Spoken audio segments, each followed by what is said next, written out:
Trinamool Congress Manipur ki President su oiriba Sam Kumar yauna punne MLA Mari Congress Party da yaukre.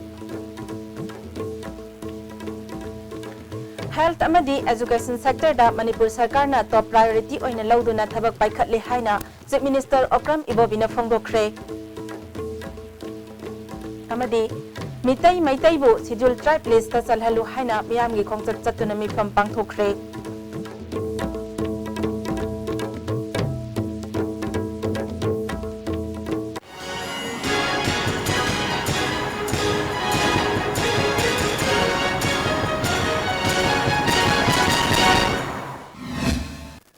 Kurumjari ISTV ki Manipuri pau miyeng tabiri ba pumna makpu taram nokjari haujuk mapung oiba pau Taramathoi suba Manipur Vidhan Sabha gi mikhal gi matam naksil lakbaga loinana political party singi marakta ahung makaya laknari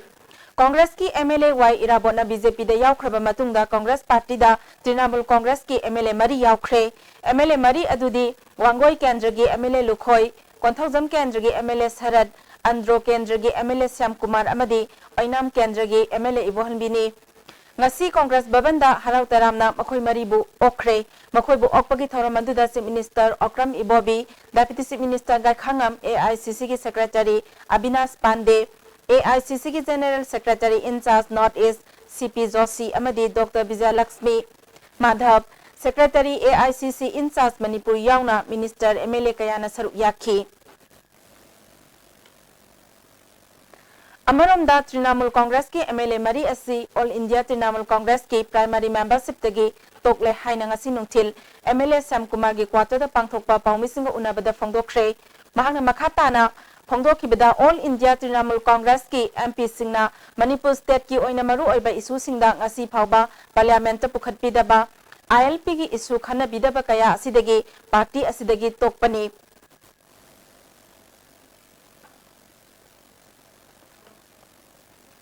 Paugi mifamatu da saruk yakiba Dr. I Ibohanbina phongdokhibada Manipur gi achauba issue ama oiriba Naga Peace Accord ki framework agreement ki wafam khanghandana thamba sigi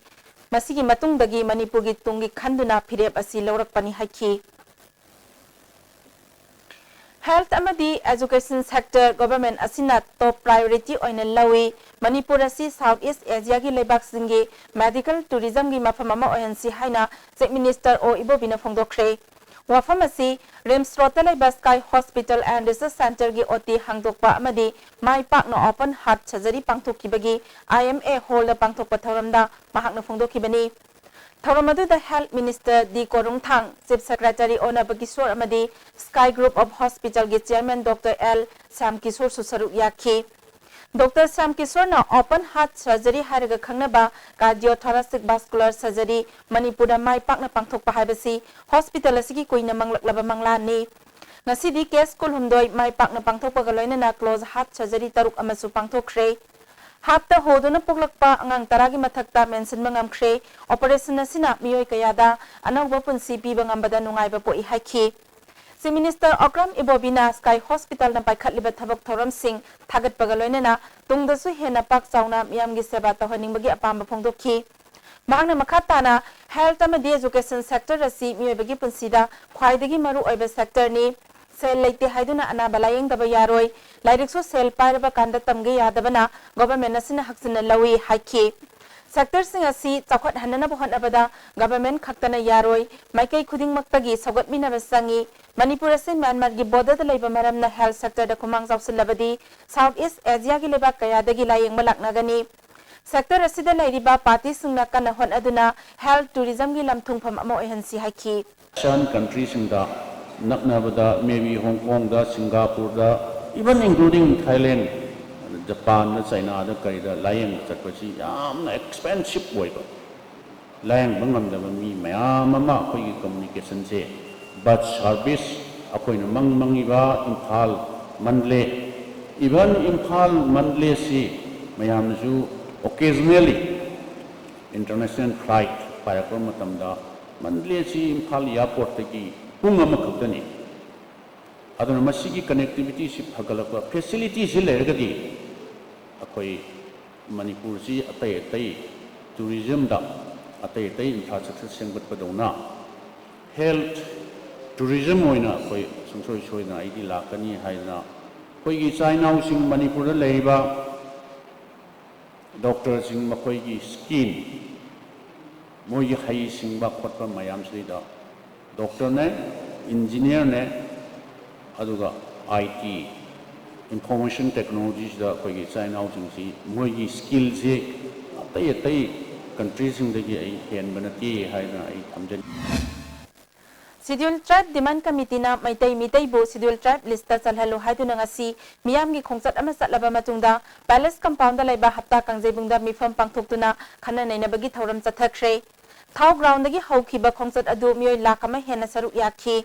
Mitai bu Schedule Tribe lista chalhalu haibaga mari lenana phastun kaya khongchat adu da sizinakhi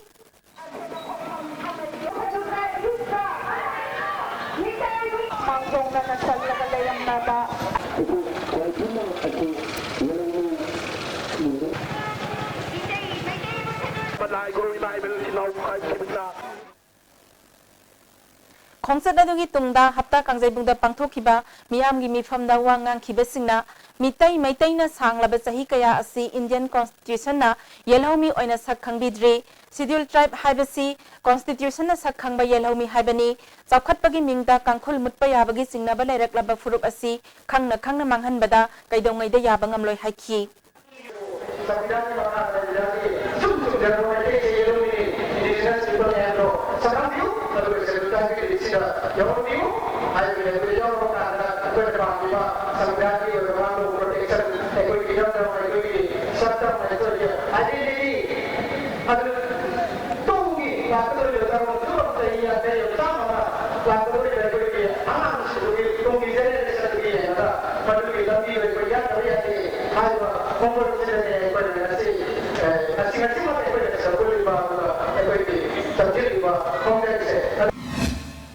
Lakliba taramathoi suba Manipur Vidhan Sabha Mikhalda Konthokjam Kendra da BJP gi ticket panariba mioi mangana party na ticket pirakpa mioi aduda amata oina saugatpa haina warep laukhre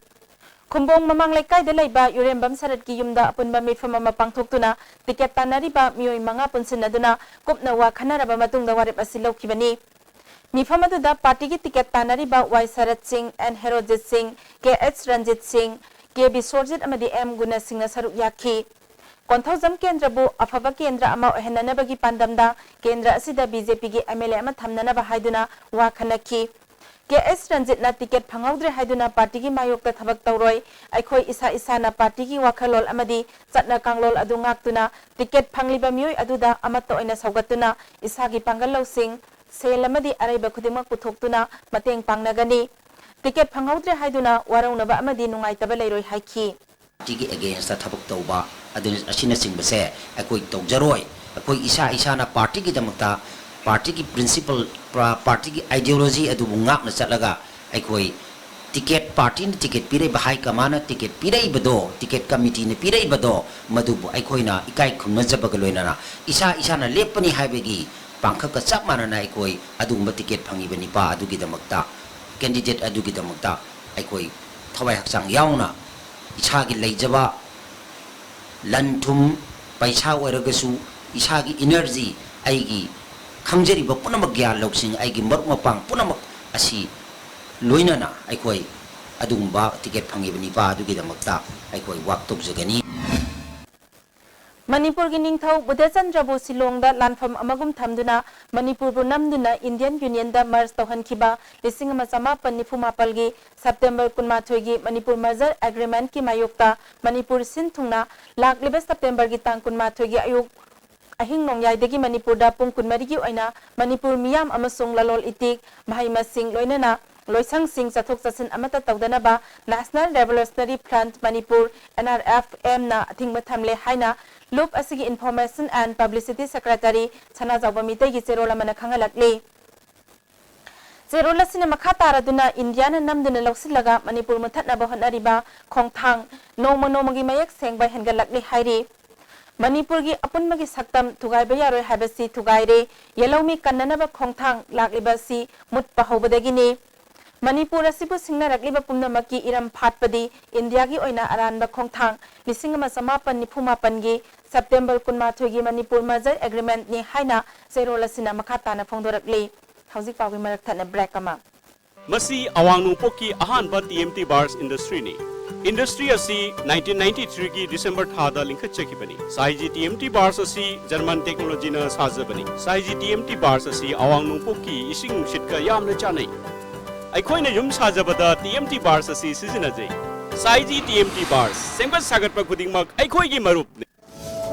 Irudio Coaching Institute behind Bigger Hotel Kangabom Lekai Machin. Admission open CBSE SA2 class 9 and 10 start from 6 October.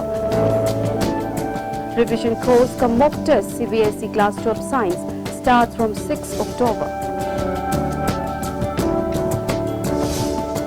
Hakchangi labor sorakpadagi producing aktaba hakchang choktarba tumba chaba yaraktaba khong hanga nungaraktaba singidamak amatta ngaraba upaidi jolib syrup amasung jolib capsule bu changni sinabiyo.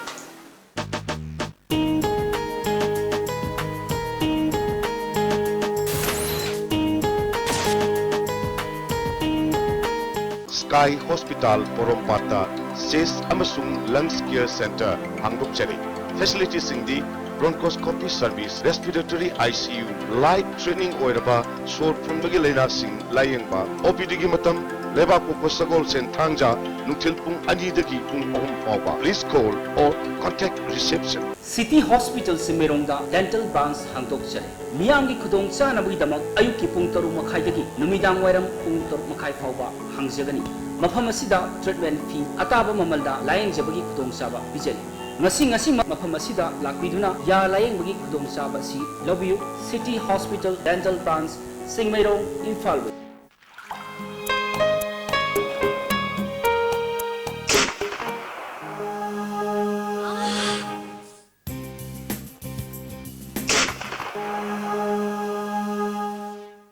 Oza pain relief ointment Khwang naba, ok sikpa, tang sikpa, pu naba singbuda sinaba yarba, lipsam kumna puthok saba, Oza. Break itung da taram noksari makataba pauda. Manipurda ahan ba oina takyal industrial state laiba Lismart Industries na water storage tank sangai puthokibagi sahi tara manga suba mapokumon thauram hayang pangthokadoriba sigi mangoina nangasi Dilaland laiba children home da lemnalayang bagi camp ma pangthokre.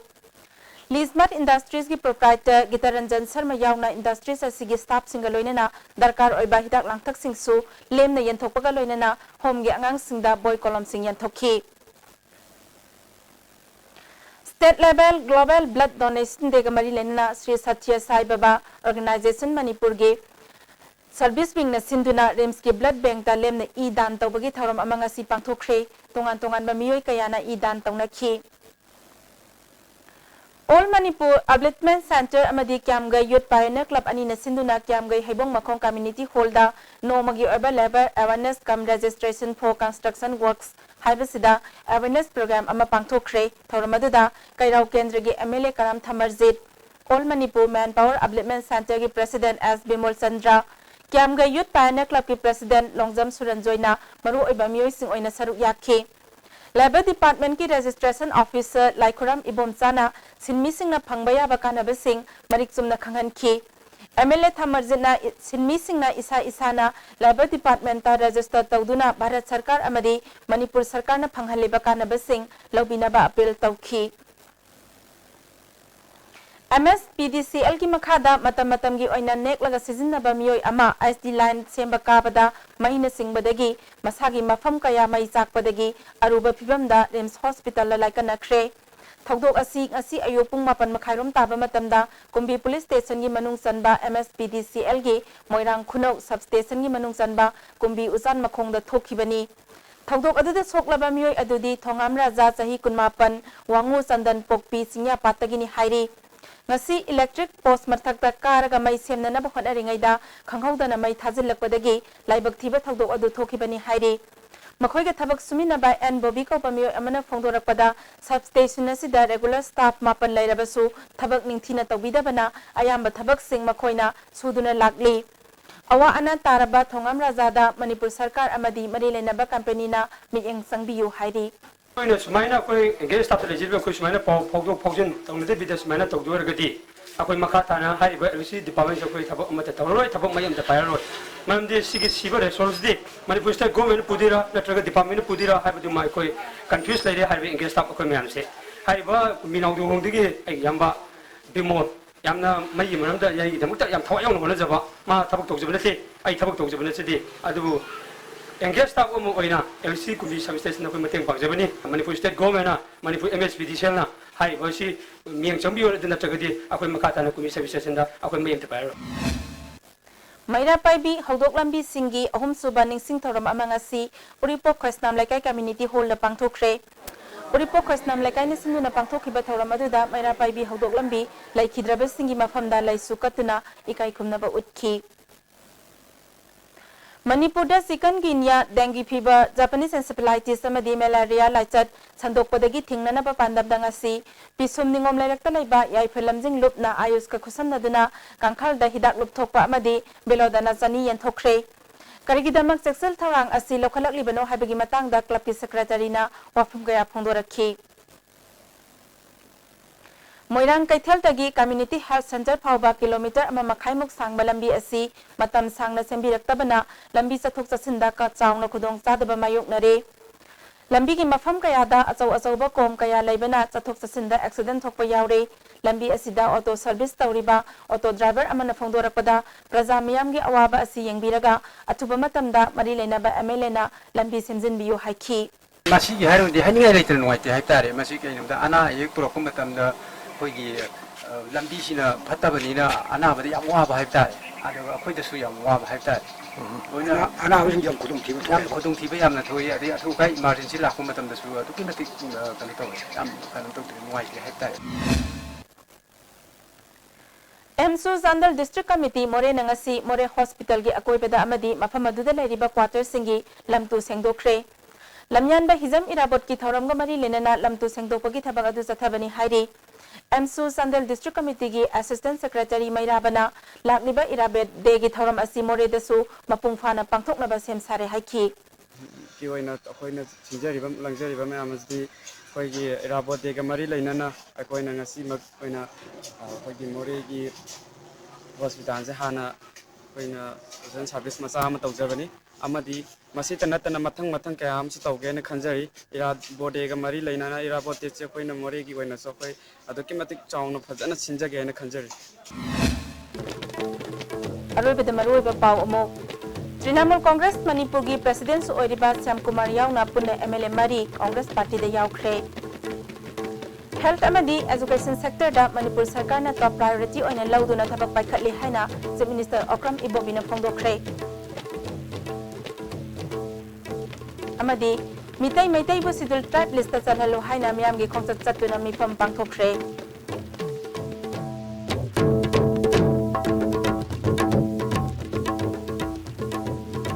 Hojiki oina di ISTV na pizaba Manipuri paw matanga sa daloy sinjari miyang kabiri pa pumna maku amukana kurumjari